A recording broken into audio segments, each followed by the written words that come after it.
O senhor poderia explicar todos os parâmetros da espirometria?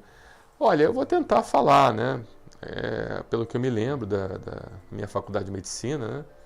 Você tem a capacidade vital, né? Que a capacidade vital ela equivale ao volume corrente mais o volume respiratório, perdão, o volume residual inspiratório e o volume residual expiratório. Você também tem a capacidade pulmonar total, onde ela equivale ao volume corrente mais o volume residual. Né? O que é o volume corrente? O volume corrente é aquilo que você respira normalmente. O volume residual do pulmão é aquilo que fica no seu pulmão, que não, de certa forma, é movimentado. Né? O volume residual, que mesmo você expirando totalmente o seu ar, ainda permanece aquele volume no pulmão. A capacidade residual forçada, onde ela equivale a 40% da capacidade total, pulmonar total.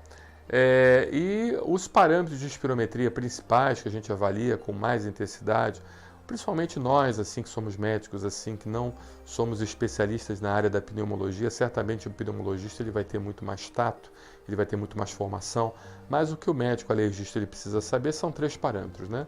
Que é a capacidade vital forçada, que é todo o ar que você expira após uma inspiração máxima, ou seja, você inspira tudo que você puder, depois você libera tudo que você puder, essa é a capacidade vital forçada.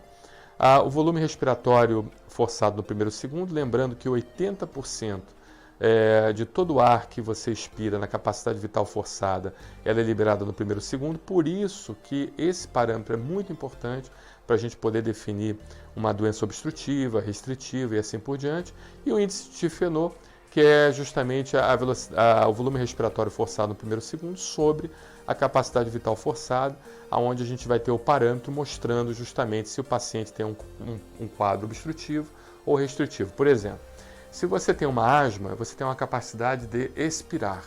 O problema do asmático, a falta de ar que o asmático tem, não é o problema de inspirar o ar, mas sim a dificuldade que ele tem de expirar o ar, de eliminar o ar.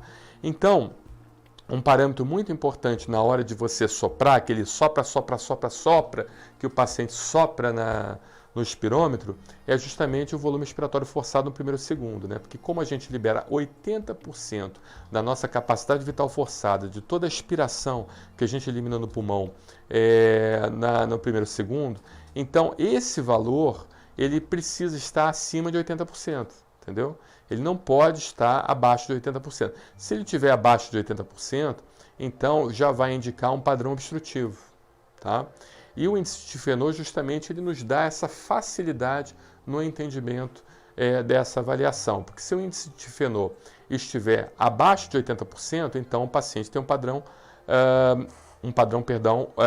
obstrutivo. Se ele estiver acima de 80%, ele não tem um padrão obstrutivo, mas pode ter um padrão restritivo. Ou seja, ele consegue eliminar no primeiro segundo boa parte do ar, mas às vezes o pulmão dele não tem uma capacidade pulmonar adequada por causa de uma cirurgia, por causa da retirada de um pedaço do pulmão, ou por causa, às vezes, do enfisema, por exemplo, que também leva um padrão restritivo.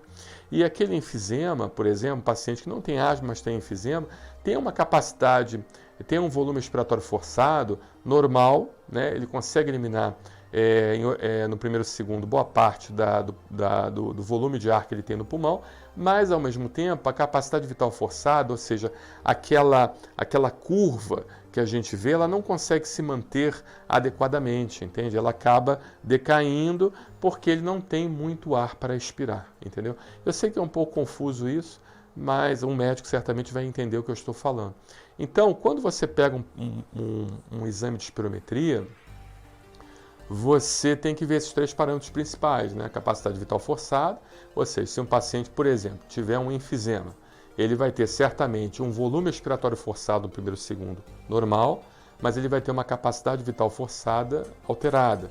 Se ele tiver uma asma, ele vai ter um volume expiratório forçado no primeiro segundo alterado, porque ele tem um problema de expiração do ar, de retirar o ar do pulmão, mas a capacidade vital forçada dele pode ser normal porque ele tem ar suficiente. Agora pode ser também que ele tenha um padrão obstrutivo, uma asma com enfisema. Como nós falamos em outros vídeos, né? Uma asma crônica não tratada, ela pode levar a um padrão restritivo também e pode levar ao enfisema, que, como eu havia falado, o problema do paciente asmático não é na inspiração, não é em puxar o ar para dentro, mas sim em liberar o ar para fora, né? Usando essa redundância, né? Uma redundância, isso aí que até machuca o português, né? Mas liberar o ar, esse é o problema do paciente com asma. Então, consequentemente, sempre vai ficar um resíduo de ar dentro do pulmão e esse resíduo de ar ele vai expandindo o pulmão aos pouquinhos e vai destruindo o parênquima pulmonar, levando então uma hiperinsuflação pulmonar e, consequentemente, levando um quadro de enfisema, levando um quadro restritivo. Então, o paciente com asma, com o passar do tempo, ele pode ter um chamado padrão misto, ou seja, ele pode ter um quadro obstrutivo e pode ter um quadro restritivo também, tá bom? Muito obrigado pela sua pergunta e se você tiver com algum problema, se você está vendo algum exame, nossos médicos terão o imenso prazer de avaliar isso para você, tá bom? Um abraço, obrigado.